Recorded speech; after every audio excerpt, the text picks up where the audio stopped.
Speaking of supporting the podcast, I wanted to say thank you to John at Frodo Lives, who left a 5-star review on Apple Podcasts saying, "This pod is really cool. The host deep dives each chapter from a bunch of different angles and clearly knows his stuff. I'm looking forward to more." Thank you, John. That is awesome. Also, John is a podcaster.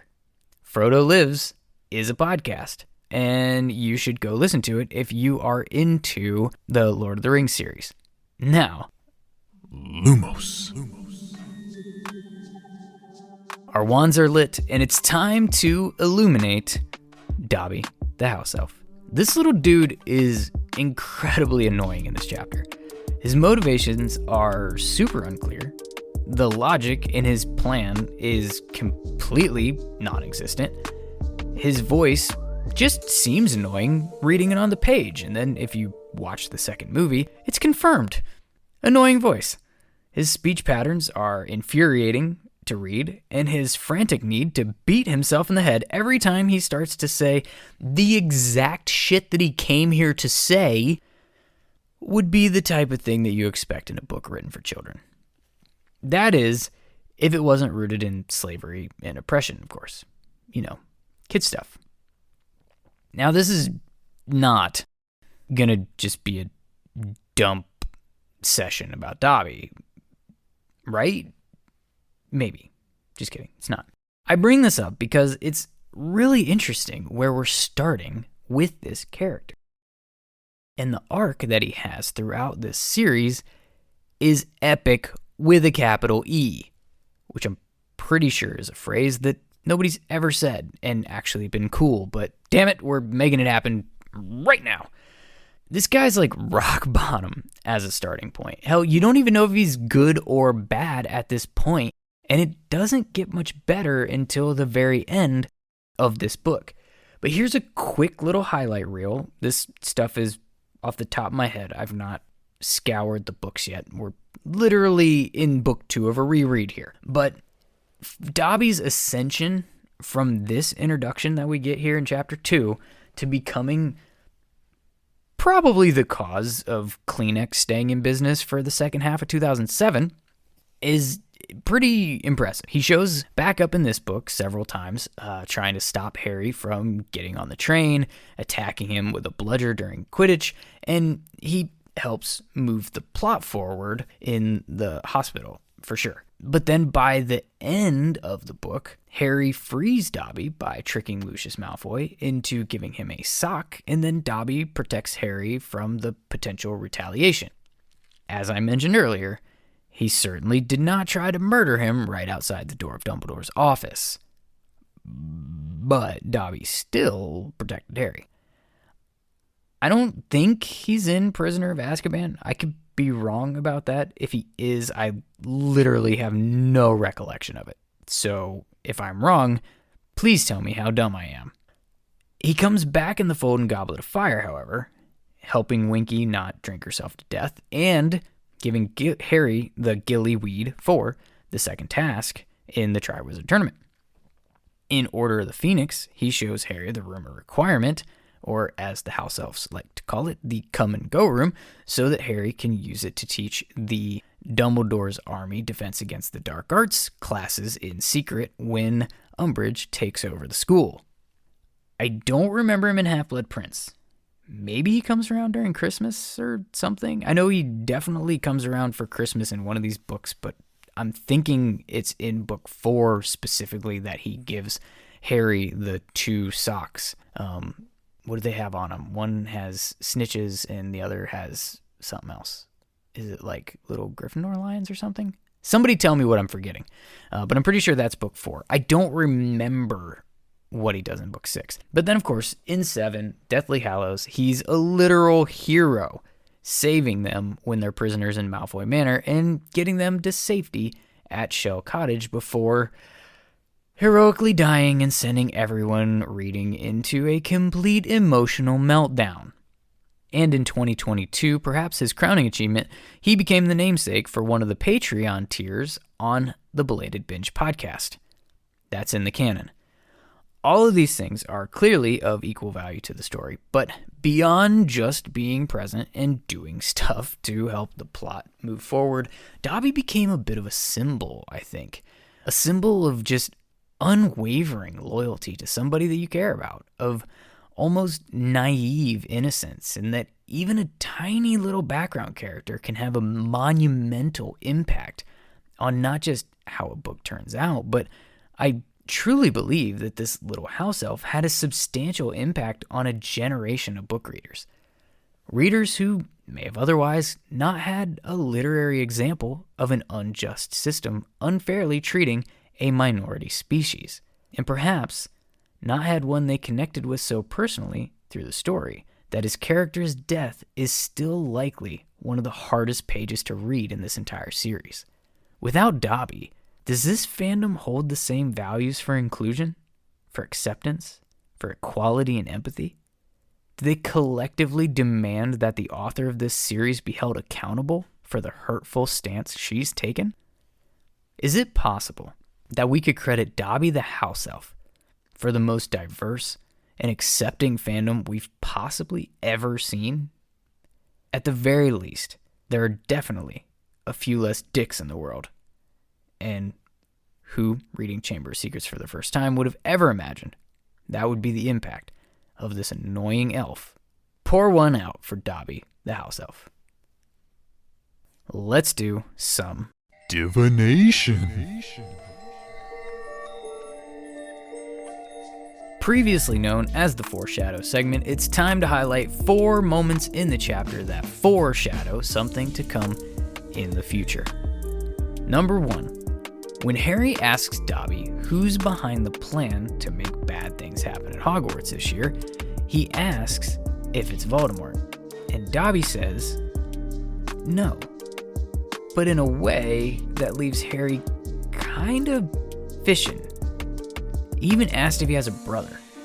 It's almost as if Harry could sense a technicality in Dobby's answer. And of course, this does foreshadow the chamber being opened and all the stuff that goes down in the book, but I'm not counting that one because that's literally the plot of the book. What I am counting, though, is that it also foreshadows Tom Riddle, who at the time of opening the chamber originally and concealing his memory in the diary, he was not yet he who must not be named.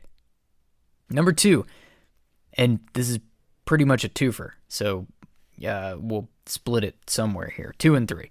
When Dobby mentions Dumbledore and how he's the best Hogwarts headmaster, he says 2 key things. One is that Dumbledore's powers rival that of he who must not be named at his peak, and that foreshadows the duel between the 2 wizards in the Department of Mysteries coming up in the Order of the Phoenix, where they are, magically, rivals. And then, here's where we shift to foreshadow 3. He also says that there's power that Dumbledore would never use, implying that Voldemort would. This not only echoes the sentiment from the very first chapter of this series, where Dumbledore and Professor McGonagall have that very same discussion, but it's also a clear Horcrux foreshadow. It's some of the darkest magic in this series, and we get a hint at it right here. 4. The last one is, of course, the letter that Harry gets. He gets his official warning about using magic outside of school. This foreshadows Prisoner of Azkaban, where he doesn't get in trouble for blowing up his aunt, but in Order of the Phoenix, he gets put on trial for using his big Patronus energy. And a fun little bonus is that this chapter actually comes back during that trial, when Fudge is blustering about it, and Harry says that this was a house elf who did that hovering charm. And when Fudge tries to, oh yes, sure, house elf, do you hear this? And Dumbledore says, yeah, that house elf actually is employed by Hogwarts currently. We can call him here to testify if you'd like. It's fresh in my head because of recent podcasts that other people are doing that I've heard. But yeah, that's our 4th foreshadow, ending our divination segment. So What's next? Now we have to give away some House points. Alright, so we're gonna do house points here, which, if you recall last season, this is in place of Game Ball and Red Card. In true Hogwarts fashion, these house points are going to be given and taken completely subjectively, with no oversight from anyone and fully at my discretion. This week, I am giving house points to Harry. He's getting 10 points for not losing his shit when Dobby appears in his bedroom or at any point during this just wild-ass chapter.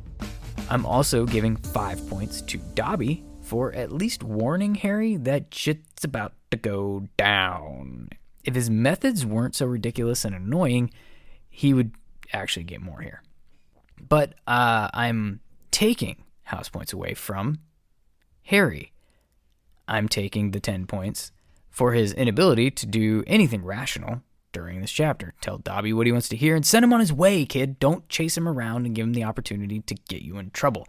As far as anyone would know, some kid down the street is just running around in a costume terrorizing the suburbs. If anybody saw Dobby at all, you wouldn't be, getting an official warning letter.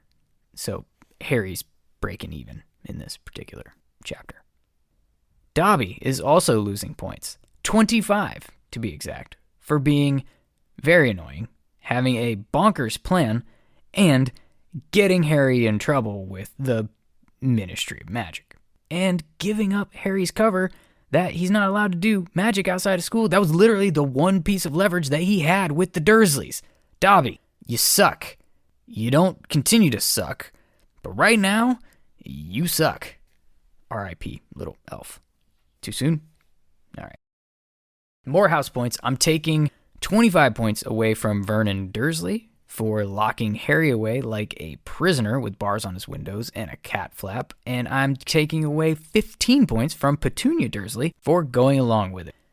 I will, of course, add all of these points to my nerdy spreadsheet to keep track of it and tally them up for the end of this season's Bingy Awards. Before we go, I have to acknowledge moments in this episode that were just utterly Riddikulus. Previously known as the Fumble Award, it's not an episode of The Binge if we don't call out what didn't make any sense at all, starting with the whole underage magic trace and the rules and the letter stuff. Like, this whole thing, it doesn't make sense, and it never actually makes sense.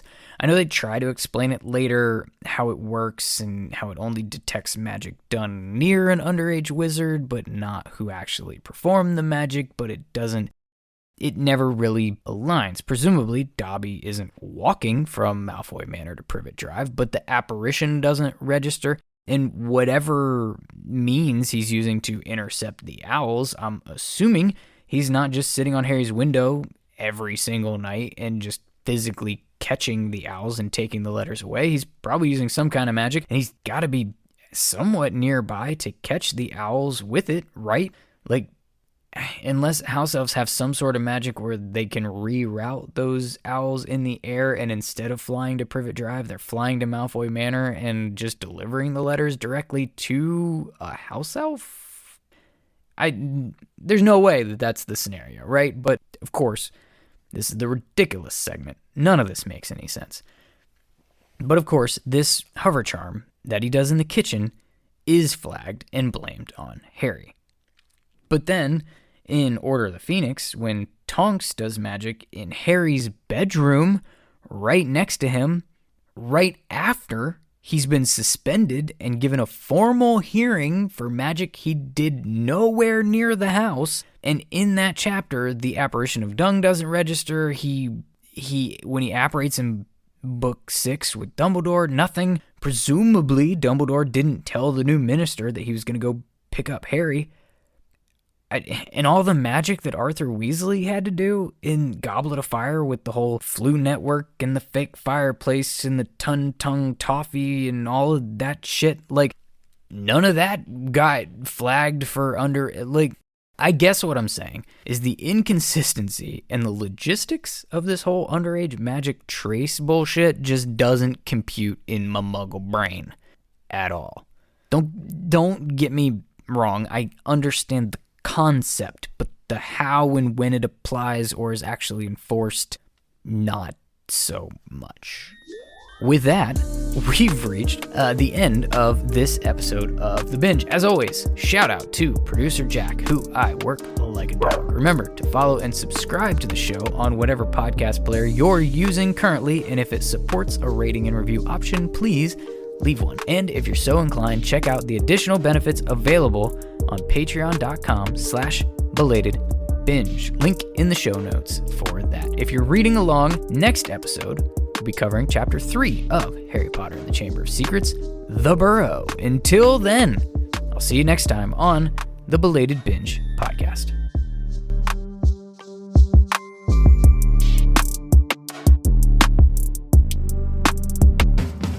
He opened his eyes. Moonlight was shining through the bars on the window, and someone was goggling through the bars at him. A freckled-faced, red-haired, long-nosed someone. Ron Weasley was outside Harry's window.